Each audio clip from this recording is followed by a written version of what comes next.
Hi guys, welcome to the show. Today we have a very special guest with us.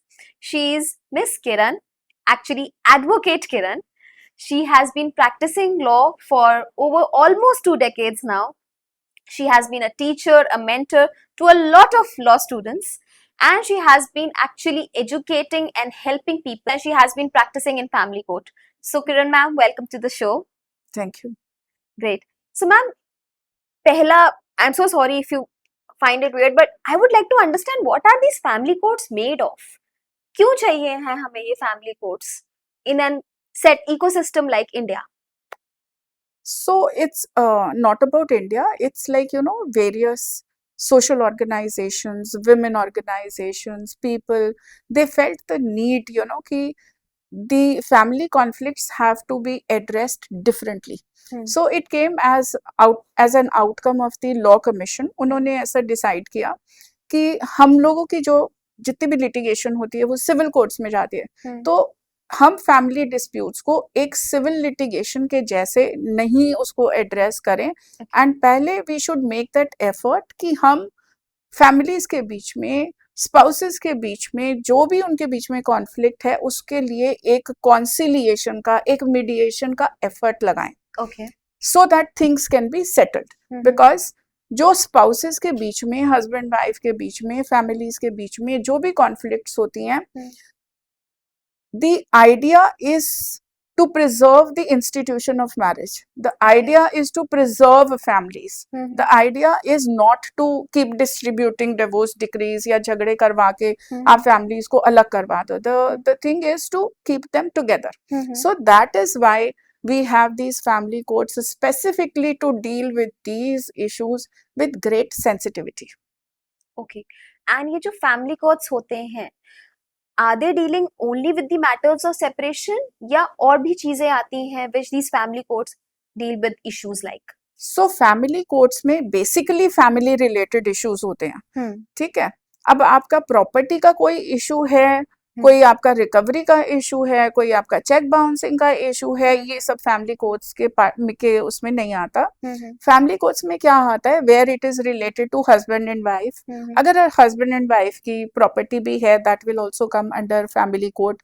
Maintenance का है, बच्चों की custody का है, the spouses are separated, so कैसे wife को मेंटेन करना है, बच्चे की एजुकेशन की फीस कौन देगा, कितनी फीस देनी है, कितना उसका खर्चा है, वाइफ अगर वर्किंग है तो वाइफ कितना कंट्रीब्यूट करेगी, जहां पर सेपरेशन होनी है. सपोज कि हमने ये डिसाइड ही कर लिया कि डिवोर्स होना है. Now if a wife is not working and she has to start from scratch, उसको अपनी लाइफ दोबारा से स्टार्ट करनी है, तो कोर्ट कैन ऑल्सो डिसाइड कि इसको हम एक लंपसम में एक क्वांटम उसका डिसाइड करेगी कि इतना एलिमनी हमें उसको देना है, so that she can also have a respectable life even after she is divorced.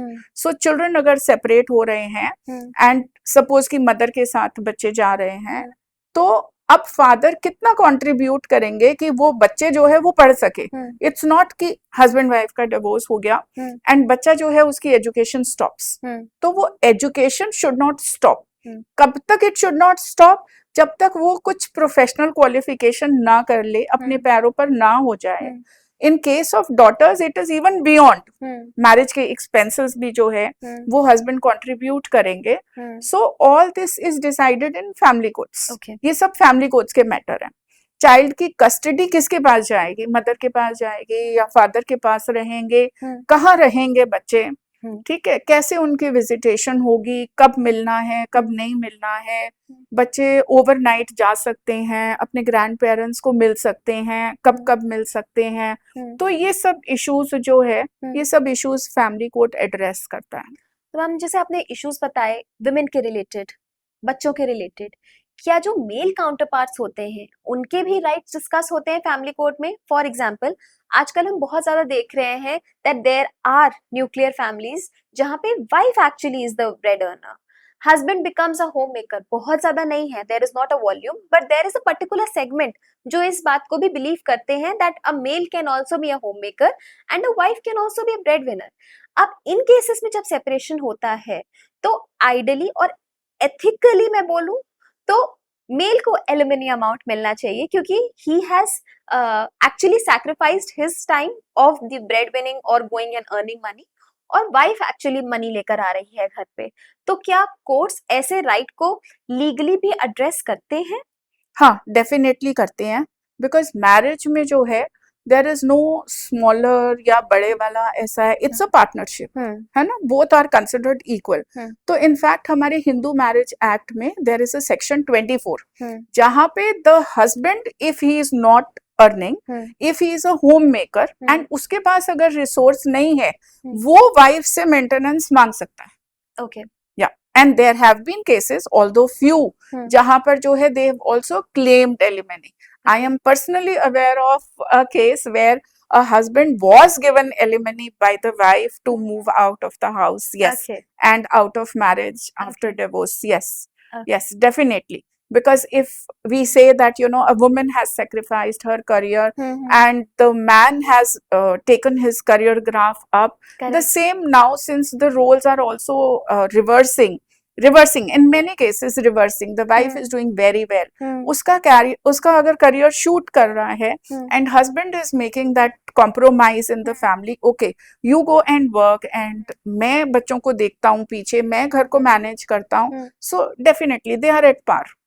Correct. Yeah. तो हमारे कोर्ट्स उस बात को भी एड्रेस करते हैं, if the male is making the sacrifice, अगर जो मेल काउंटर पार्ट है विमेन का वो सैक्रिफाइस कर रहा है तो वो भी एलिमनी की डिमांड कर सकते हैं। बिल्कुल कर सकते हैं, ऐसा नहीं है कि नहीं कर सकते हैं, बट सिंस ये वाला सिनेरियो बड़ी gradually, you know, there is a shift, correct, so these cases are very few, far and few, and मैंने एक मेल के अंदर एक ही होता है कि वो अपनी ईगो की वजह से नहीं क्लेम करता, बट डेफिनेटली जब हमारे यहाँ फैमिली कोर्ट्स में जब हम ये अप्रिशिएट करते हैं कि विमेन का रोल जो है घर के अंदर, she is the one who is the nurturer, so अगर वो स्पाउस अगर मैन है कि वो जो है ही becomes the नर्चरर, definitely I am sure family courts appreciate that, but this is my opinion.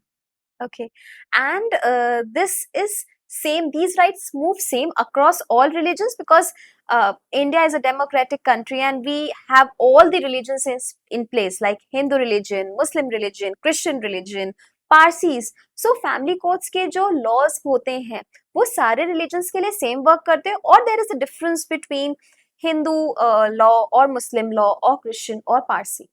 So family courts की अपनी एक लॉ है which is the family court act के नीचे हम लोग चलते हैं, उसमें it is same for everyone. So जो आपके पारसी वाले हैं या सिख वाले हैं, they all come under Hindu marriage act, ठीक है।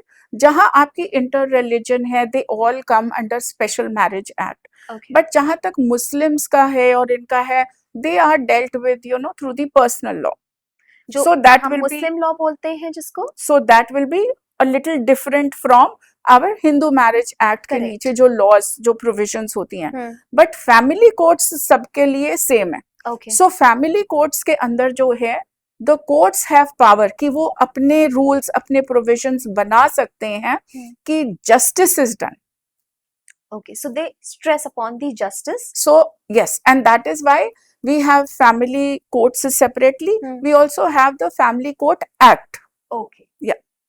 अच्छा, तो मैम जैसे आपने सेपरेशन की बात करी, राइट, तो I mean this is a general view that I am telling you कि ऐसा माना जा रहा है कि ओवर द इयर्स ये जो सेपरेशन केसेस हैं, जो ये हम टर्म कर सकते हैं डिवोर्स केसेस, ये इंक्रीज कर रहे हैं ओवर द इयर्स। शिफ्ट हो रहा है लोगों के सोचने के तरीके में, लाइफस्टाइल में, कल्चर में, एजुकेशन में।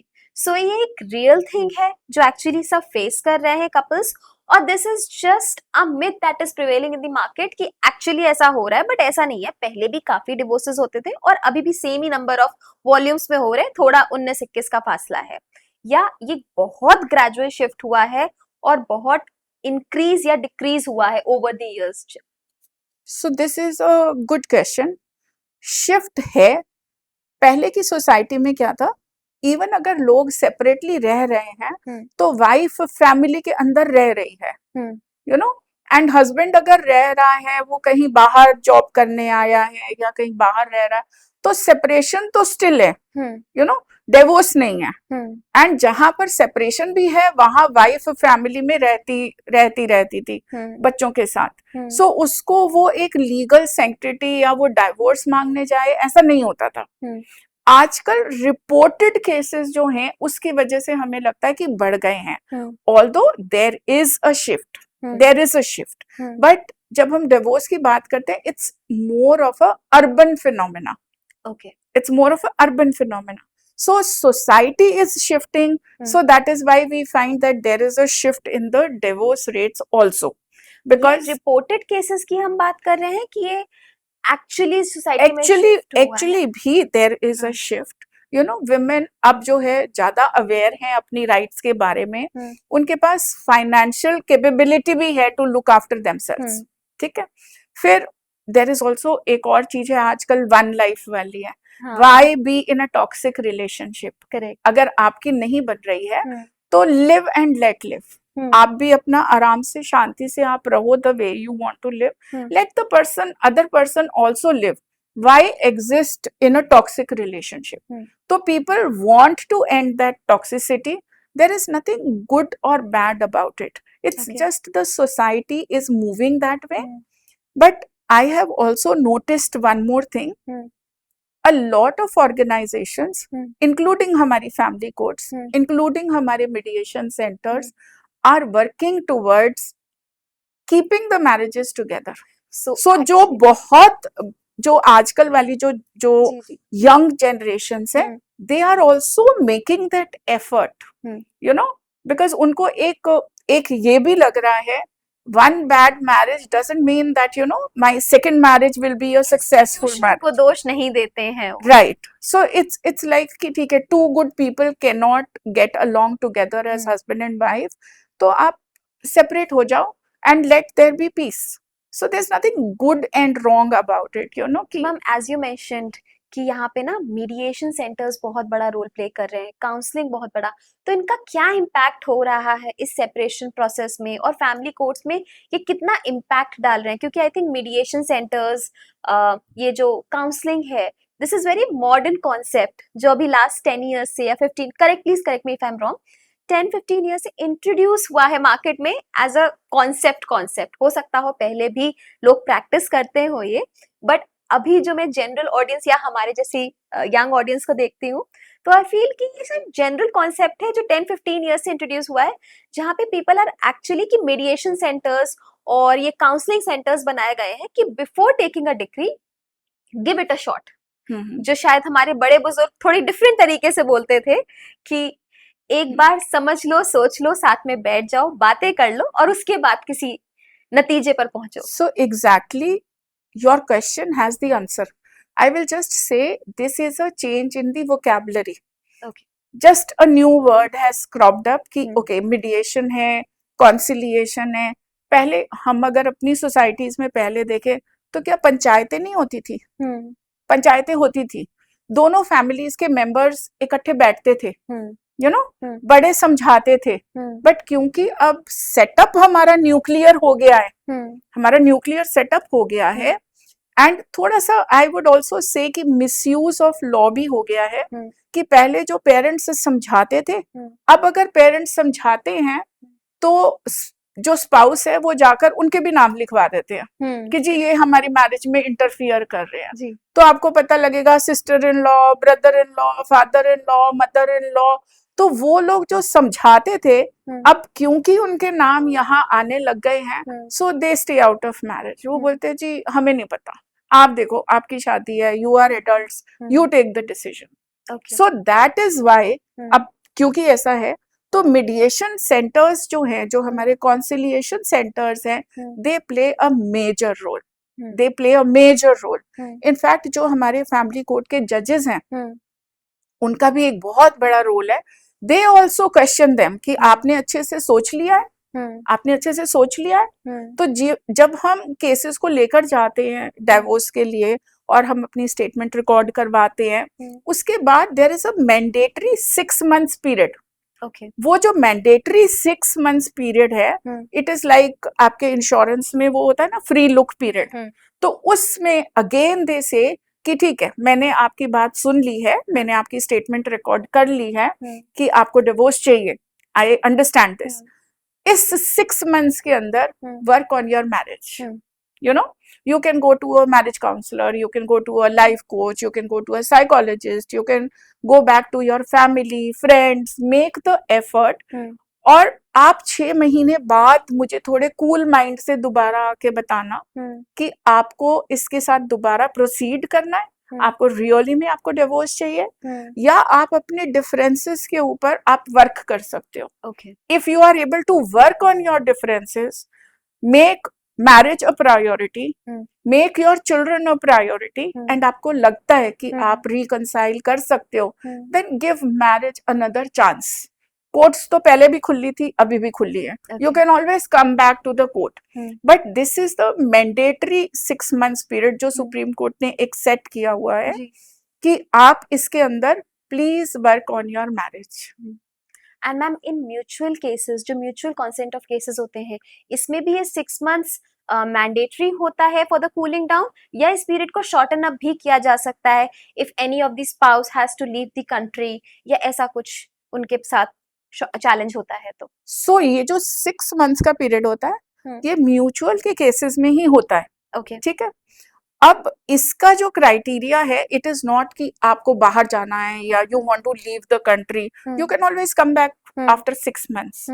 सो वो उसका क्राइटेरिया नहीं है, वो क्राइटेरिया है कि आप इसके अंदर अपनी शादी के ऊपर वर्क करो, because marriage is an institution and उसके अंदर आप दोनों को वर्क करना ही पड़ेगा अगर आपको शादी चलानी है। ओके मैम, जैसे आपने बात करी मिसयूज ऑफ द लॉ, तो आजकल हम बहुत ज्यादा ये सुन रहे हैं, and being a female myself, कि जो फीमेल्स हैं, a lot of volume of females are misusing the law for taking the alimony from their husbands in the case of separation, या कोई एलिगेशन लगाती हैं on the husbands family. What are the procedures, या law में ऐसे कौन कौन से एनफोर्समेंट्स हैं जिनके ऊपर मेल्स वर्क कर सकते हैं, या क्या क्या प्रोटोकॉल्स हैं जिसके मेल को डर ना लगे, उनको ये ना लगे, जैसे अगर कोई मेल डिवोर्स के लिए फाइट करना चाहता है और he can ask for separation, वो हमेशा चाहते हैं कि हम पे कोई एलिगेशन ना लगे। सो ऐसे लॉ में, हमारे कॉन्स्टिट्यूशन में ऐसे कौन कौन से राइट्स दिए गए हैं मेल्स को, जिससे वो अपने आप को सेफगार्ड भी कर सके और अपने राइट्स के लिए फाइट भी कर सके? बहुत ज्यादा तो मैं नहीं बोलूंगी कि मेल्स के पास इसमें राइट्स हैं, बिकॉज बहुत सारे जो प्रोविजंस बने हैं वो विमेन की प्रोटेक्शन के लिए बने हैं। आई विल नॉट से कि मिसयूज नहीं है इसमें, yes there is definitely misuse by women per se, because protection women की प्रोटेक्शन के लिए ज्यादा बने थे, इसलिए वो ज्यादा हमें दिखाई देते हैं। But at the same time I can not even say that there are ऐसे वाली विमेन नहीं है जो रियली में सफर नहीं कर रही। श्योर, सो वो विमेन भी हैं जो रियली में, रियलिटी में जो सफर कर रही हैं, है ना। सो अब इस मिसयूज का unfortunately, because since I practice family courts, तो मुझे इसमें खुद को इस चीज से बहुत बुरा लगता है कि किसी के मिसयूज करने से जो रियल जिसको प्रोटेक्शन मिलनी चाहिए थी, रियली जिसको बेनिफिट मिलना चाहिए था, उसको नहीं मिलता, बिकॉज एक जनरल परसेप्शन हो गई है कि women misuse it, women misuse it, and it is not entirely wrong also, मतलब ये गलत भी नहीं है, ये गलत भी नहीं है। तो इसके लिए that is why I don't know if it's a strong statement to make। मुझे लगता है कि प्रीनप्स का जो एक कॉन्सेप्ट है वो इंडिया में वैलिड होना चाहिए, होना चाहिए। स्लोली आई नो वो हो जाएगा, स्लोली धीरे धीरे हो जाएगा, क्योंकि इस मिसयूज को काउंटर करने के लिए कुछ तो करना पड़ेगा, है ना। धीरे धीरे धीरे जैसे जैसे सोसाइटी इवॉल्व हो रही है, वैसे वैसे हमारी लॉज भी इवॉल्व हो रही हैं। That is one way. And the second way is कि आजकल जो है आपकी pre marital counselling is more important than your pre-wedding shoot. Okay. People spend money on pre-wedding shoot. They choose the location. Okay, मुझे pre-wedding का shoot यहाँ पर चाहिए. But they don't choose a lawyer कि मुझे जो है अपनी pre-wedding में पहले counseling चाहिए. how before you enter a marriage, I really think कि pre-marriage counseling is huge for not only the spouse, जो लड़के की शादी हो रही है उनके लिए नहीं, फैमिलीज के लिए भी उतनी ही इम्पोर्टेंट है कि आप एक लड़की को लेकर आ रहे हो तो यू शुड नो कि मुझे इस लड़की को कैसे ट्रीट करना है. You have to know that उसको तो आपकी रसोई घर के अंदर जो है कमरा अलमारी कुछ भी नहीं पता, उसको तो तभी पता लगेगा ना जब आप उसको बताओगे. तो सिमिलरली आपके घर में किस तरीके से रहना है, करना है, you have to make her comfortable. आप किसी की बेटी लेकर आ रहे हो तो आपको उसको पहले रिस्पेक्ट देनी है टू गेट रिस्पेक्ट. है ना मैम? जैसे आपने भी, हम लोग ने मेल्स की बात करी तो आपने बोला बहुत सारे राइट्स नहीं है, बट मैं आपसे, जैसे of course people are aware of women rights, but मैं तब भी आपसे जानना चाहूंगी कि विमेन के क्या क्या राइट्स हैं, क्योंकि विमेन हमारे यहाँ a major volume of women suffer from either domestic violence और some kind of mental trauma. तो इनके क्या क्या राइट्स हैं जो ये कोर्ट्स में लागू कर सकती हैं, even if they don't want to go for a separation, they want to save their marriage, but उन्हें एक तरीके का एक लॉफुल सपोर्ट भी चाहिए है from the judiciary to safeguard themselves in their own home. तो ऐसे कौन कौन से राइट्स हैं जो प्रैक्टिस कर सकती हैं? तो सबसे पहले मैं आपको ना यहाँ पर करेक्ट करूंगी. Surveys have shown, studies have shown 40% men are also battered. Oh. 40% men are also battered. तो ये जो है कि कि डोमेस्टिक वायलेंस सिर्फ विमेन के साथ होता है, ये सही नहीं है. ये जनरल परसेप्शन हो सकता है बट ये सही नहीं है. बिकॉज ये जो डोमेस्टिक वायलेंस होता है ये चार दीवारी के अंदर होता है, तो हमें उतना पता नहीं लगता. करेक्ट है ना. जब पुलिस की गाड़ी आती है या आप हेल्पलाइन को फोन करते हो और वो वहां से वो आती है गाड़ी, तो सबको पता लगता है कि अच्छा इनके घर में कुछ हुआ है, इनके घर में ऐसा कुछ हुआ है. मेल ईगो में मेल जो है इस चीज को रिपोर्ट नहीं करते. ठीक है. आई डोंट नो कि I should be saying this और नॉट. अगर लड़का थाने में जाकर ये बोले कि मेरी वाइफ ने मुझे पीटा है, तो उसको वो ऐसे देखते हैं, मतलब पिट के आया है, मतलब हाउ कैन अ मैन. सो एक वो भी एक सोशल स्टिग्मा अगर विमेन के साथ बहुत सारा है, तो एक सोशल स्टिग्मा ये भी है कि मतलब क्या बंदा है यार तू पिट के आया है. सो एक वो भी है, एक वो भी प्ले करता है. तो मेन के जो है इतने ज्यादा केसेस वो रिपोर्ट भी नहीं होते. ऐसा भी नहीं है कि कि रिपोर्ट होते हैं. सो that is also one factor. Now this is purely me speaking about it. Yeah, I already told you कि 40% का ऐसे एक फिगर है, but at the same time हाँ विमेन के साथ वायलेंस घर के अंदर होती है. बहुत सारी वायलेंस जो होती है वो एक, आई विल नॉट से कि लीगली एक्सेप्टेबल है, बट सोसाइटी में बहुत से लोग इंक्लूडिंग फैमिली मेंबर्स भी ये बोलते हैं अरे उसको माफ कर देना, मार दिया तो क्या हो गया. They kind of normalize it. हाँ, so they kind of play it down. Tone down कर देते हैं वो चीज. उसको इतनी बड़ी भी बात नहीं कि हाँ कि मतलब इतनी बड़ी बात है, बट दे विल से कि गलती हो गई उससे, तो अब माफ कर दे. कि भाई वो एक अनरिटन सा नॉर्म है कि भाई हाँ वो माफ कर देगी, कि वो माफ कर देगी एंड लाइफ ऐसे चलती रहेगी, ऐसे चलती रहेगी. अब मैरिज के अंदर सब हमें ये समझाते हैं कि आपको बहुत सारे कॉम्प्रोमाइजेस करने पड़ते हैं. लड़की को ज्यादा कॉम्प्रोमाइजेस करने पड़ते हैं, लड़के को कम करने पड़ते हैं, तो आपको ये सब टॉलरेट करते हुए चलना है. तो what I am saying is this is not the right approach.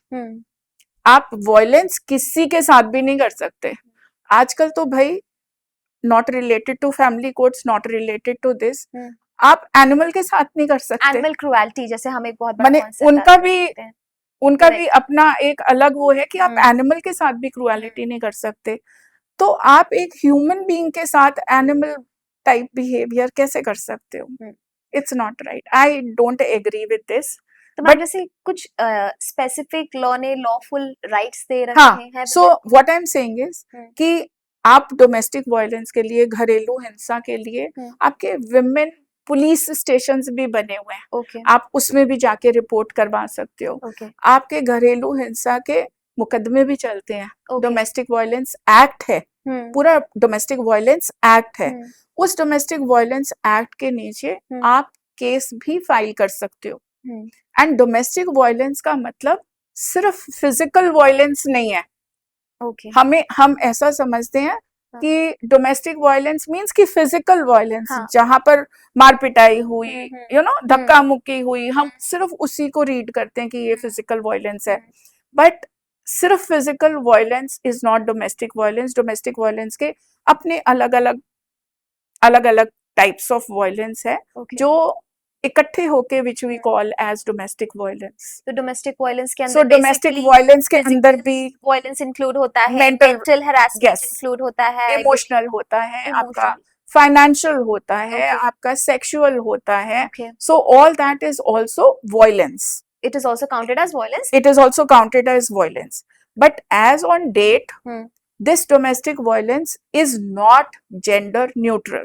Okay. A lot of people are working on it that क्योंकि violence किसी के साथ भी हो सकती है, the law should also be gender neutral.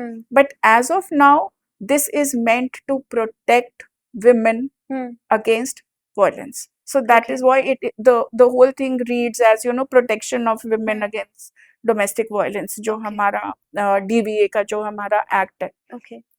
So they can go under this also. You have the helplines also. Okay. To begin with कि अगर घर के अंदर कोई वायलेंस हो रही है, so helplines are also there. Okay.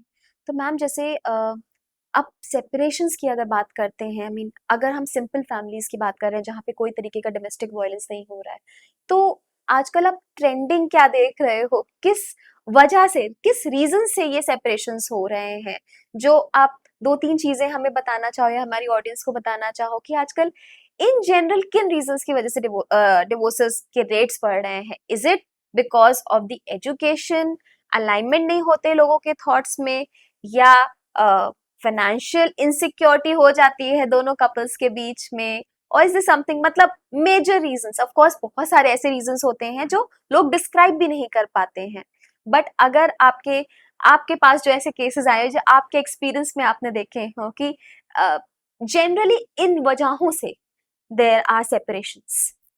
सो ये जो है ना, ये एक डिफिकल्ट टू आंसर क्वेश्चन है।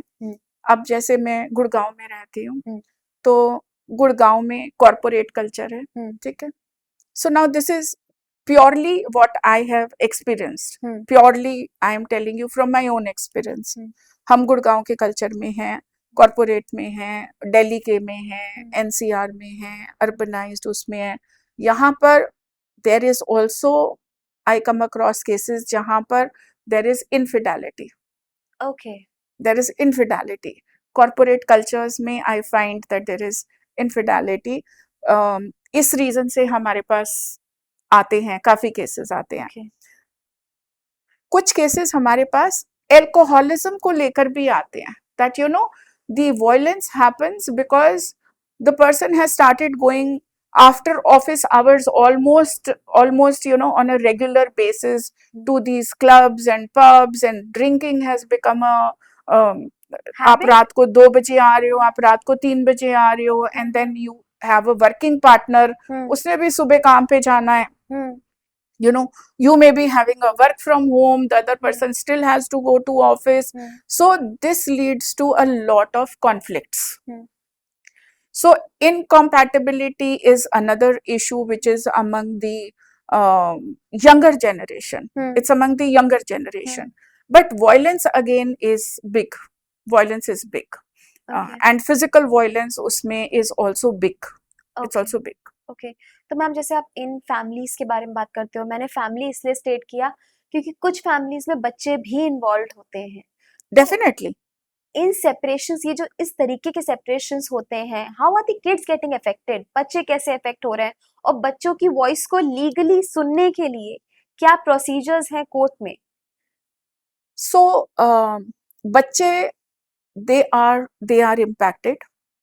इसके अंदर में एक बहुत अच्छी बात जो मैं आपको बताना चाहती हूँ कि बहुत से मेरे पास जो विमेन, स्पेशली जो विमेन आती हैं, वो ये बोलती हैं कि ये प्रॉब्लम मेरे साथ पिछले 10 सालों से चल रही है, पिछले 15 सालों से चल रही है, you no, but I am putting up with it because बच्चे हैं एंड बच्चे छोटे हैं, तो मेरे बच्चे छोटे हैं, मुझे अपने बच्चे देखने हैं एंड आई डोंट वांट कि यू नो कि फादर उनकी लाइफ में नहीं रहे, एक एब्सेंट पेरेंट हो जाए उसमें. So they give me all these various things of putting up with violence in the house, or putting up with, you know, sometimes the extramarital of the spouse for these reasons. यहाँ पर categorically मैं आपको ये बताना चाहती हूँ, हम जितना सोचते हैं बच्चे उससे बहुत ज्यादा इंटेलिजेंट है. हम सोचते हैं कि हम बच्चे के सामने नहीं लड़ते तो बच्चे को पता नहीं है. हम सोचते हैं कि हमारी मार पिटाई जो है बच्चों के सामने नहीं होती तो बच्चों को कुछ मालूम नहीं है. बिलीव मी, आप सोच रहे हो ऐसा, दिस इज योर फुलिशनेस कि आप ऐसा सोच रहे हो कि मैं बच्चे के लिए ऐसा कर रहा हूँ, या मैं बच्चे के लिए ये डिसीजन नहीं ले रही. आप ऐसा सोच रहे हो, बच्चे को सब मालूम है. The child gets impacted at a much younger age because they are that much intelligent today. हमें हो सकता है कि हमारे टाइम में घर में नहीं पता लगता होगा कि क्या हो रहा है क्या नहीं हो रहा, बट आजकल बच्चों को सब पता है. A very recent, I will tell you, not taking the names. So I told the client that I think, you know, you should tell the child, you must speak to the child and this thing. The moment that she sat down with the child immediately questioned her back. Are you taking a divorce from dad? Okay. So she thought my child doesn't know anything about divorce. मतलब वो तो बहुत दूर की बात है. How am I going to break the news? How am I going to prepare the child कि मैं और पापा साथ साथ नहीं रहेंगे, या मैं और पापा अलग हो रहे हैं, या मैं और पापा के बीच में डिफरेंसेस हैं. वो अभी ऐसा ही सोच रही है अपने उसमें, यू नो, क्या मुझे स्कूल में काउंसलर की हेल्प लेनी है या मुझे बच्चे को चाइल्ड काउंसलिंग करवानी पड़ेगी. She is thinking on those lines. The moment she sits down the child, बच्चा बोल रहा, are you taking divorce from dad? उसको पहले से सब पता है. He is in the house and वो इतने इंटेलिजेंट हैं, बिकॉज उनके इकोसिस्टम में, बच्चों के इकोसिस्टम में, वो स्कूल में जा रहे हैं, उनके भी फ्रेंड्स हैं, they know these things. Ma'am, जैसे ये वाला आपने जो कॉन्सेप्ट बताया कि चाइल्ड को सब कुछ पता है, तो ये हम लीगल मैटर्स में कैसे सॉर्ट करते हैं? एज इन जैसे अब अगर डिवोर्स हो रहा है, सेपरेशन हो रहा है, तो माँ बाप को कोर्ट आना पड़ेगा, राइट? अब बच्चा अगर मेजर है तो बच्चा भी कोर्ट आएगा, अगर माइनर है तब भी आजकल कोर्ट बुलाती है इन जनरल. यस. आपका क्या व्यू है? आप किसके साथ रहना चाहते हो? तो इसको हर्ट करने का, प्लस वो जो चाइल्ड बोल रहा है, जो बच्चा बोल रहा है, ये किसी के दबाव में तो नहीं बोल रहा है, किसी तरीके की बहलाने फुसलाने में तो नहीं आ रहा है. ये कोर्ट्स कैसे इंश्योर करते हैं? तो इसमें जो है ना, एक हमारे यहाँ एक टर्म है जिसको हम बोलते हैं को पेरेंटिंग. ओके. बिकॉज मैंने आपको बोला कि कोर्ट्स भी ये चाहती हैं कि मैरिज को प्रिजर्व करना. जी. मीडिएटर भी ये चाहता है. जी. लॉयर्स का भी ये एफर्ट है जी. कि इनका रिजॉल्व हो जाए एंड मैरिज बनी रहे. So everybody at their part they are focusing on the same thing कि सबसे पहले शादी टूटे नहीं. ठीक है. बाकी चीजें तब हैं जब we are beyond this stage, और ये है कि अलग अलग रहेंगे. जहां पर ऐसे सिनेरियोज हैं कि पेरेंट्स ऑलरेडी एक दूसरे से सेपरेटेड रह रहे हैं, ठीक है, तो नेचुरली एक कोई भी पेरेंट जो है वो कस्टडी के लिए अपना केस कोर्ट में डालेगा. अब कोर्ट कैसे असेस करे, क्योंकि कोर्ट के लिए तो दोनों पेरेंट्स सेम है, ठीक है. तो कोर्ट्स जो हैं वो बच्चे को बुलाते हैं, ऑल्दो फर्स्ट प्रेफरेंस इज कि बच्चे को नहीं बुलाया जाए, बट जब बच्चे को बुलाते हैं तो अब वो गार्जियनशिप कोर्ट भी है, फैमिली कोर्ट जो है वो गार्जियनशिप कोर्ट भी है. तो जो फैमिली कोर्ट के जज हैं वो गार्जियनशिप वो गार्जियन हैं, उस बच्चे के गार्जियन हैं, उनके हाथ में अब डिस्प्यूट है कि भाई वेलफेयर ऑफ द चाइल्ड कहाँ पर है, वेलफेयर ऑफ द चाइल्ड कहाँ पर है, बिकॉज ये दोनों तो कॉन्फ्लिक्टिंग पार्टीज हो गई, इनके बीच में तो डिस्प्यूट है। वो दूसरे वाले जो फादर है वो मदर को बैड लाइट में दिखाएगा, जो मदर है वो फादर को बैड लाइट में दिखाएगी, वो उसकी कमियां बताएगी, वो उसकी कमियां बताएगी। अब फैमिली कोर्ट के जजेस के ऊपर ये बहुत बड़ी रिस्पॉन्सिबिलिटी है टू सी कि बच्चा जो है वो एक एनेबलिंग एनवायरनमेंट में या एंड बच्चे का वेलफेयर कहाँ है, उसके हिसाब से then they decide where the child should be. Okay, so primary जो एक बच्चे का जो नर्चरर है वो मदर है, करेक्ट, ठीक है। So but it does not mean कि मदर को ही मिलेगा, it does not mean that. अच्छा, अब फादर जो है वो उसका नेचुरल गार्जियन है, but again it does not mean कि फादर के पास ही बच्चे की कस्टडी रहेगी। The criteria is where the welfare of the child lies. And ma'am क्या इसमें फाइनेंशियल स्टेटस भी मैटर करता है? Not really, not really, father का नहीं। सपोज कि मदर हाउसवाइफ है, तो इस हिसाब से तो मदर को तो कभी बच्चा मिलेगा ही नहीं, क्योंकि उसकी तो इनकम ही नहीं है। अगर हम इसी उससे जाते हैं, फाइनेंशियल से जाते हैं, तो मदर को तो बच्चा मिलेगा ही नहीं कभी भी, बट बेसिक नर्चरर वो है, ठीक है। इट डज नॉट मैटर कि फाइनेंशियल कैपेसिटी क्या है, ठीक है। सो देयर इज नीड कि बच्चे की नीड्स क्या हैं, ठीक है। उसके अलावा आप जो बोलते हो मैं बच्चे को ये दे सकता हूँ, वो दे सकता हूँ, all those there may be luxuries, okay, that may be luxuries, okay, but need, अगर मान लीजिए कि फादर इतना कमा रहे हैं, मदर हाउसवाइफ है, बट अब हमारे जज ने ये डिसाइड किया कि बच्चा जो है वो मदर के पास बेस्ट रहेगा, तो फादर कैन ऑलवेज पे, father can always maintain the child, क्योंकि उनकी तो फिर भी प्राइमरी रिस्पॉन्सिबिलिटी है कि उन्होंने बच्चे को मेंटेन करना है। So it does not matter कि इनकी फाइनेंशियल कैपेसिटी क्या है, उनकी फाइनेंशियल कैपेसिटी क्या है, बट हाँ बच्चा कहाँ पर बेस्ट है, that is what is to be seen. And ma'am इसमें चाइल्ड कस्टडीज में क्या चाइल्ड का एज इस चीज को इम्पैक्ट करता है कि कस्टडी किसके पास जाएगी? जैसे हमने मेजर और माइनर की बात करी, 18 साल से नीचे का बच्चा है तो कोर्ट या गार्जियनशिप उनका केस देखते हैं, विच इज दी, आपने जैसे बोला कि उसकी मैक्सिमम वेलफेयर कहाँ पर है, या 18 साल के जैसे मेजर हुआ तो उससे उनसे उनकी राय पूछी जाएगी, तुम कौन से पेरेंट के साथ रहना चाहते हो? नहीं, ऐसा नहीं है। देखो, जो कस्टडी होती है, जो गार्जियनशिप होती है, वो माइनर चाइल्ड की होती है। ओके, अब 18 इयर्स के बाद तो बच्चा एडल्ट ही हो गया, करेक्ट, है ना। तो adults can take their own decisions, they can take their own decisions, correct, है ना। They needn't come to the court. Guardianship की जब हम बात कर रहे हैं तो हम माइनर की ही बात कर रहे हैं, माइनर चाइल्ड की बात कर रहे हैं, 18 साल से नीचे के बच्चे की ही बात कर रहे हैं, ठीक है। अगर आप ऐसे देखो तो 18 इयर्स में तो an adult can also decide whom I want to marry, correct है ना। तो जब हम गार्जियनशिप की बात करते हैं, हम माइनर के बच्चे की ही बात कर रहे हैं, 18 साल से नीचे के बच्चे की ही बात कर रहे हैं। ओके, अब जब बच्चे को बुलाते हैं, कोर्ट में बुलाते हैं, और उनसे गार्जियनशिप कोर्ट में, फैमिली कोर्ट में जब जज साहब बात करते हैं, वो ये देखते हैं कि बच्चा ट्यूटर्ड तो नहीं है, बच्चा इन्फ्लुएंस तो नहीं है, बच्चा डरा हुआ तो नहीं है, माने ऐसे तो नहीं है कि घर से डरा धमका के लेकर आए हैं, है ना। ऐसा तो नहीं है कि बहला फुसला के लेकर आए हैं, मैं तुझे ये दूंगा, मैं तुझे वहां घुमाने ले जाऊंगा, यू नो। आजकल तो गैजेट्स भी एक बहुत बड़ा मोटिवेशन है कि मैं तुम्हें ये वाली गेम प्ले स्टेशन दिलवा दूं।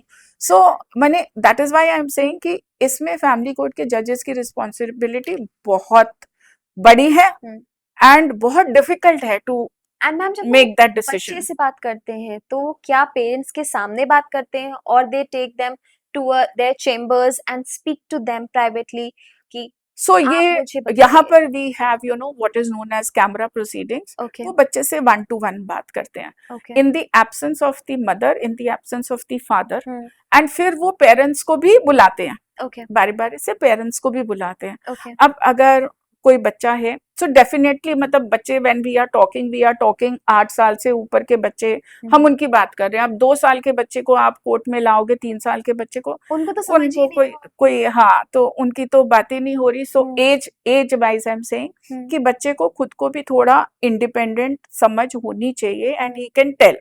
सो like I will tell you a case जहां पर ट्यूटर्ड, उसमें मैं आपको बताती हूँ। तो जज साहब ने बुलाया और पूछा, तो उस लड़की ने जो है डॉटर ने बोला कि मेरे पापा मेरी मम्मी को मारते हैं। अब जज साहब ने क्वेश्चन भी नहीं पूछा, ये क्वेश्चन भी नहीं पूछा, यू नो। सो अब जब उसने खुद से ही बोला कि मेरे पापा मेरी मम्मी को मारते हैं, तो जज साहब ने नेक्स्ट क्वेश्चन के बाद एक क्वेश्चन और बीच में पूछ के, एक क्वेश्चन का गैप देकर फिर दोबारा पूछा कि तुमने देखा था? तो शी सेड हाँ देखा था। उन्होंने फिर उसको गैप दिया, थोड़ी देर बाद पूछा कि जब ऐसा हो रहा था तुम क्या कर रहे थे? Where were you, how were you in that area, मतलब that's how he wanted to know. So the child said मैं सो रही थी। अच्छा, now the whole thing is a fix. अपने को पता लग रहा है ना, हाँ, अपने को पता लग रहा है ना कि पापा मम्मी को मारते हैं, हाँ। पापा ने मम्मी को मारा, आपने सब कुछ बोल बच्चे ने दिया। सोते सोते देख लिया। अब आप वहां क्या कर रहे थे, आप कहाँ थे, आप क्या कर रहे थे, छोटे छोटे क्वेश्चंस जो है, एंड शी सेज मैं तो सो रही थी। अब आप सो रहे थे और आप इतना कुछ बता रहे हो, तो definitely the child is tutored. So that is how they read कि मतलब ये इन्फ्लुएंस हो रहा है, बच्चा नहीं हो रहा, डर रहा है, या यू नो कि घर से ट्यूटर होकर आया है। They figure out. देखो जो फैमिली कोर्ट में जो जज बैठे हैं, they are like experienced senior judiciary बैठी है, you know, they are experienced, उनको एक्सपोजर है, उनको पता है, वो देखते से समझ जाते हैं। Okay, okay. एंड मैम, हमने जैसे सेपरेशन के केसेस में, अभी जैसे हम बच्चों की बात कर रहे हैं, आपने इसी सेगमेंट में ना पहले एक बहुत ही प्यारी बात बोली थी प्रीनैप्स की। हाँ, तो ये प्रीनैप्स इंडिया के बाहर तो अभी बहुत ज्यादा फैशन में आ गए हैं। दैट जब कपल्स आते हैं एक साथ पार्टनरशिप करने के लिए, मैरिज जैसे इंस्टीट्यूशन में वर्क करने के लिए, तो they do their prenups. But India में इसको बहुत ही नेगेटिवली पोर्ट्रे किया जाता है। तो क्या प्रीनैप्स एनफोर्सेबल होने चाहिए, नहीं एनफोर्सेबल होने चाहिए? क्या वो अभी एनफोर्सेबल है लीगली? हम ऐसे अग्रीमेंट्स बना सकते हैं? These couples can get into an agreement of prenups, and is it really right for a ecosystem like India जहाँ पे कभी कभार कोई पार्टनर वर्क नहीं भी कर रहा होता है? I completely agree with this. मैंने, to my mind, this is purely my own opinion on this. I think that yes, prenups should be there. I think they should be there. अब prenups बाकी की countries में हैं, they are enforceable also. Unfortunately, India में they are not enforceable, not legally binding. They are not even legal, lawful. नहीं है। And इसीलिए जो है बहुत से लोग इनके बारे में जानते हैं, बिकॉज आजकल की एक पूरी जनरेशन है जो यू नो यूएस में पढ़कर आई है, ऑस्ट्रेलिया में पढ़कर आई है, तो उनको वो ये सब टर्म्स मालूम है। बट बाहर क्या है, मैरिजेस आर कॉन्ट्रैक्ट्स। हमारे यहाँ क्या है, 7 जन्मों का रिश्ता है, सेक्रेमेंट है। आज अगर हम प्रीनप्स की बात करते हैं, सो व्हाट पीपल से इज, मतलब तुमको तो पहले से ही डाउट है, तुमको तो पहले से ही क्वेश्चन मार्क है, तुम्हारी तो इंटेंशन ही सही नहीं है, मतलब you are not even making the right beginning. आप तो शुरू से ही वो लेकर चल रहे हो। हाँ, आप तो शुरू से ही लेकर चल रहे हो भाई, आप तो हिसाब किताब कर रहे हो, आप तो शादी, मतलब आपकी इंटेंशन टू मैरी एक क्वेश्चन मार्क में आ जाती है। So this is what happens जब हम बात करते हैं इंडिया में, अपने सिनेरियो में जब हम बात करते हैं प्रीनप्स की। But more and more people have exposure and they realize कि प्रीनप्स होनी चाहिए, whether somebody is working or not working। अब हमारे यहाँ 2 ही तरह की शादी होती हैं, या तो लव मैरिजेस होती हैं, सेल्फ अरेंज्ड होती हैं, या फिर वो पेरेंट्स के थ्रू अरेंज्ड मैरिजेस होती हैं, ठीक है। Whether it is a arranged marriage, so families एक दूसरे को देखती हैं कि भाई इसका क्या बैकग्राउंड है, फैमिली का क्या बैकग्राउंड है, यू नो, सब कुछ देखती हैं. I think it is a healthy way, it's a healthy way. अगर आपका पहले से प्रीनप्स हो रखा है, हाँ, तो आपको मालूम है कि this can be done, this can not be done. एक ट्रांसपेरेंसी हो एक जाती है, रिलेशन ट्रांसपेरेंसी रह जाती है. एंड आपको मालूम है इन अ चांस जहां पर कोई कॉन्फ्लिक्ट हो रही है, this is what I am going to get, this is what I am not going to get, you know. So उसमें बहुत सारी लिटिगेशन जो है ना, that will also get killed. You see, I am sure you would know this, if you attended Arya Samaj में लोग शादी कराते हैं, आर्य समाज में वो एफिडेविट बनवाते हैं, मैं हिंदू हूँ, ये वो जो भी 3-4 पॉइंट्स लिखवाते हैं, उसके साथ एक पॉइंट और भी लिखवाते हैं कि मैंने कोई दहेज नहीं लिया, नहीं दिया, मैं अपने घर से कोई भी गिफ्ट वगैरह ये सब लेकर नहीं आई हूँ for presentation to the other side. So you are making a statement, at least dowry case gets killed. One of the litigations they have already killed, कि ये तो हम बात खत्म ही कर रहे हैं कि डाउरी ना इधर से इधर गई ना दूसरे साइड से कहीं से. आर्य समाज की वेडिंग में आपने आर्य समाज के मंदिर में गए, आपकी कोई शोबाजी नहीं है कि मेरा जो है 50 लाख लगा, कि मेरा 40 लाख लगा, ऐसा कुछ भी नहीं है, ऐसा कुछ भी नहीं है. Because so many times I see कि ये 498 वाले का जो मिसयूज है ना, वो यहीं पे खत्म हो जाएगा. आपको पता है कि मैंने कितना खर्चा करना है. अब प्रीनप्स नहीं है बाइंडिंग, आप एग्रीमेंट बना सकते हो, मुझे लगता है आप डेफिनेटली आपको वो करना चाहिए. वाई? एटलीस्ट आपकी इंटेंट स्पेल आउट हो जाती है. ओके, आपकी इंटेंट स्पेल आउट हो जाती है. ठीक है ना. कोर्ट में जब कागज लगते हैं तो ये भी कागज लगता है कि भाई हमने ये एग्री किया था. बट अभी जब तक प्रीनप्स नहीं है, लीगली बाइंडिंग नहीं है और लीगली नहीं हो रहे हैं, तब तक भी I find that you know people have become a lot wiser. I tell you how, why I am saying this is, शादी का खर्चा बहुत सारा होता है. पीपल से हम एक फंक्शन करेंगे, जॉइंटली कर लेंगे. अब अगर आपका जॉइंटली फंक्शन आपका मान लीजिए 30 लाख में हो रहा, तो दोनों ने 15-15 लाख दिए, दोनों ने 15-15 लाख दिए. तो इट्स अ वे, आप अरेंजमेंट ऑलरेडी कर रहे हो, आप वो एग्रीमेंट ऑलरेडी कर रहे हो, ओनली आप उसको लिख नहीं रहे, बट एग्रीमेंट आप कर रहे हो. यू आर सेइंग कि हमें जो है इस वाले होटल में करना है, आपके 200 बंदे आएंगे, मेरे 200 बंदे आएंगे, इतना हमारा एक्सपेंस होगा, और इतने एक्सपेंस में you take 50% of the share and I take 50% of the burden. You're already doing it. You're already doing it. So it's only, I think, fair to have the prenups. Okay. If we can avoid so much of litigation. Okay. Okay.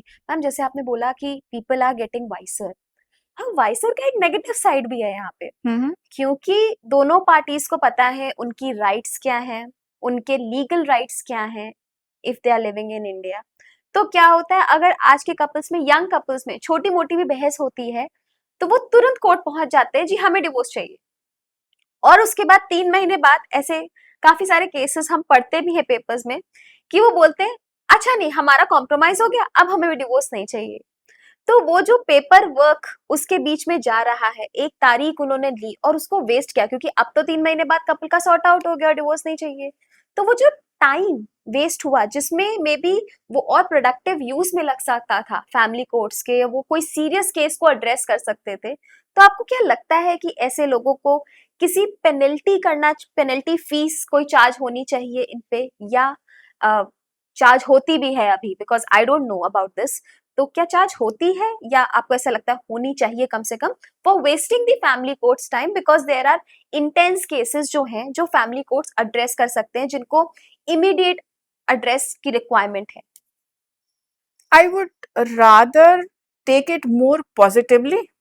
I would say, you know, कि okay उन लोगों ने, हो सकता है उनकी ego में लग गई या कुछ भी, उन्होंने केस फाइल कर दिया, आज कॉन्फ्लिक्ट हो गया, आप कोर्ट में चले गए, आपने फाइल कर लिया, 3 महीने बाद आपने विड्रॉ कर लिया. I would still try to read it that they made an effort in the marriage and they want to keep the marriage. rather than penalizing them for this. Ma'am I अगर would ऐसा rather read it सिर्फ that एक way. बार नहीं होता है, 2 बार होता है, 3 बार होता है, 4 बार होता है, then But more than this, you know, I would say जो time 498 में waste होता है, वो if that can be saved, I would still say कि don't penalize this. But I would say कि 498 में क्या होता है, I have a lot of clients who are men, all right?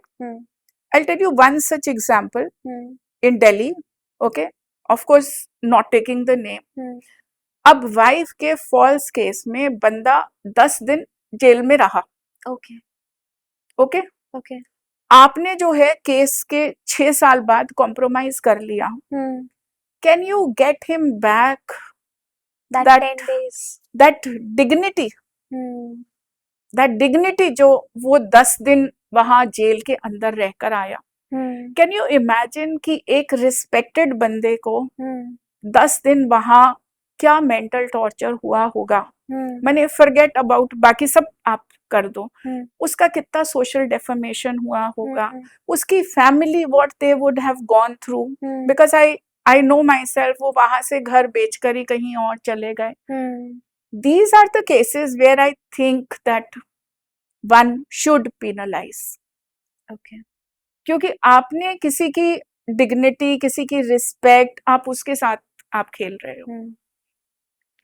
So ma'am जैसे 498 की बात हो रही है, so we can also what are views on जो ये dowry alimony, not dowry actually, alimony cases जो होते हैं जो मेजरली फीमेल्स फाइल करती हैं, बट आजकल के हम सेंस में देख रहे हैं मेल्स भी फाइल कर रहे हैं विमेन को.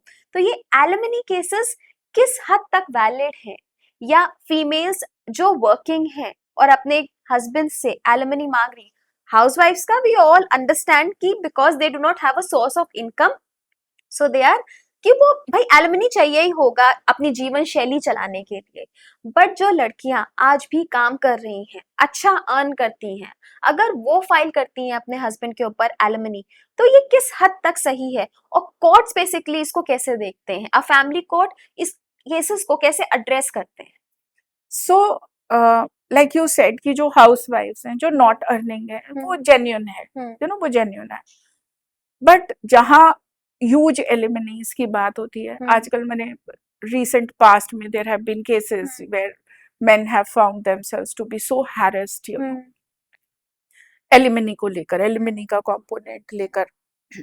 सो it's not as a matter of right. तो ऐसा भी नहीं है कि कोर्ट्स जो है सब केसेस में एलिमनी करती हैं, ऐसा भी नहीं है. So there are various factors जिसको हम स्टडी करते हैं. There is a line between need and greed. Okay so जो ये इतने सारे हाईलाइट होते हैं, many of them are of greed also.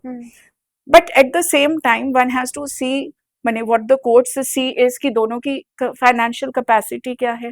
They also see कि दोनों की नीड्स क्या हैं, दोनों के अपने रिसोर्सेज क्या हैं, then what quantum of alimony has to be given.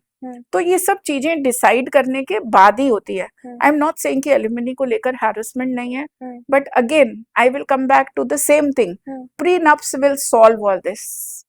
Okay that is how I say एक written agreement, a prenup will resolve all this. It will, you know. And then आपके बाहर में कॉन्सेप्ट है कि जो property आप after marriage बनाते हो, only that becomes a 50-50.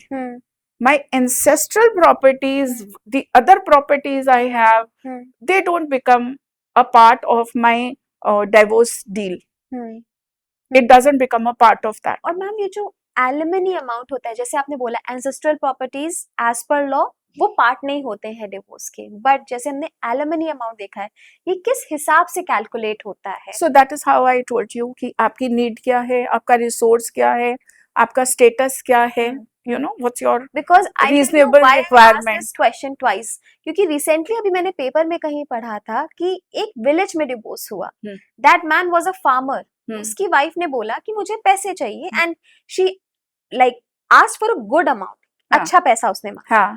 But farmer के पास क्योंकि पैसा नहीं था, तो कोर्ट ने उसको डायरेक्ट किया कि जो अपना लैंड है जिससे वो अपनी जीवन शैली चलाता है उसको बेचो, पैसे जो उसके आते हैं उसमें तुम्हें maximum of the part or 50-50 kind of thing अपनी wife को देना पड़ेगा. So that would be more like maintenance, Okay. not like alimony, because alimony is one time. Okay. It's a lump sum, one time payment. So अगर आपको इस तरीके से देना पड़ेगा जो periodic है, periodic नहीं था मैम, वो one time था. That's why I said कि this is something that I read in the news. It could be misinterpreted क्योंकि कभी-कभार news भी बहुत ज़्यादा misinterpret हाँ, होती so I think it would be worth checking facts of the case. Okay. Thank you so much for coming on the show. But however, we have a last segment of truth and myth, जिसमें हम क्या करते हैं, आपसे सवाल पूछते हैं और आप हमें बताते हो कि ये कितना सच है और कितना as a myth मार्केट में प्रिवेल कर रहा है. All right. Right? So जो वाइफ होती है वो जब एलिमनी होता है या जो सेपरेशन केसेस होते हैं उसमें 50% मैंस की प्रॉपर्टी की हकदार होती है. It's a myth. It's a myth. Okay. जो म्यूचुअल कंसेंट डिवोर्सेस होते हैं वो लेस देन 6 months भी हो सकते हैं. हाँ, डेफिनेटली हो सकते हैं, बिकॉज जो हमारा एक 6 months का जो पीरियड है that can be reduced. Yes, provided कि आपकी सेपरेशन ऑलरेडी चल रही है. कोई कपल जो है वो ऑलरेडी 10 साल से सेपरेटेड है, so then we can go to the court and we can apply to the court कि ये 6 months की हमारे को नीड नहीं है, because basically that is the period जिसके अंदर आप अपनी मैरिज के ऊपर वर्क करते हो. बट यहाँ पे आपकी मैरिज जो है ऑलरेडी खत्म हो चुकी है. सो इस पीरियड को और उसमें ऐड करने से माने वो दोनों की लाइफ में कुछ उससे फर्क तो नहीं पड़ रहा. एग्नी ही उनके बीच में जो बिटरनेस है वही बढ़ रही है. ओके, है ना. Third question ma'am, husbands can also charge alimony और ask for the alimony from their wifes. Definitely they can ask. Live-in relationships are now legal in India. No, they are not legal in India. But nobody says that way. But courts, system, society, everybody understands कि live-in relationships are there and they are part of our setup. Okay. हाँ, but कोई भी इसको ना तो courts इसको encourage करते हैं ना कोर्ट्स इसको अप्रिशिएट करते हैं. एंड जो राइट्स जो एक मैरिड वुमेन के जो राइट्स हैं, अगर मैरिड वुमेन भी है और आप एक लिव इन में भी हो तो मैंने of course it's the married women who gets all the rights. ठीक है. एंड सो मैंने but yes it is in the society. It's in the society. Okay. And एक जो डिवोर्स पिटिशन होता है ये जज के सामने विदाउट लॉयर भी फाइल किया जा सकता है. तो फैमिली कोर्ट्स के अंदर जो है हमें परमिशन लेनी पड़ती है to be represented through a lawyer. But otherwise family courts में ये जरूरी नहीं है कि आपको लॉयर के थ्रू ही जाना है. नहीं, ये जरूरी नहीं है. फैमिली कोर्ट्स के अंदर हमारी एक टर्म होती है amicus curiae. So we are as lawyers हम लोग जो है असिस्ट करते हैं कोर्ट को. असिस्ट करते हैं कोर्ट को. बट बाकी सिविल कोर्ट्स में जैसे आपके लॉयर्स होते हैं, फैमिली कोर्ट्स में ये जरूरी नहीं है कि क्लाइंट जो है वो एक लॉयर के थ्रू जाए. ओके. इनफैक्ट हमें परमिशन सीख करनी पड़ती है. ओके. क्रूएल्टी के केस में किसी भी पार्टनर को इमीडिएट डिक्री ग्रांट करी जा सकती है without going to the litigation process. No, not to my knowledge. Immediately no decree can be granted because there is a process. आपको पिटिशन फाइल करनी होती है, आपको अपने ग्राउंड्स रखने होते हैं. नहीं. प्रीनैप्स लीगली बाइंडिंग है इंडिया में? नो, दैट वी डिस्कस्ड कि नहीं. Thank you so much, ma'am. Pleasure. That was all. Pleasure. Thanks for coming and it was a pleasure having you on the show. No, thank you for the opportunity because मुझे लगता है कि a lot of people जो है उनको family courts के बारे में इतना ज्यादा अभी अवेयरनेस इतनी ज्यादा नहीं है. वो जानते हैं कि फैमिली कोर्ट्स एग्जिस्ट करती हैं बट उनको लगता है कि family courts means divorce courts. So ये एक पॉपुलर बिलीफ है कि फैमिली कोर्ट्स में सिर्फ डिवोर्स होते हैं, which is not true. That is also a myth. Nice. Thank you so much, ma'am, for coming.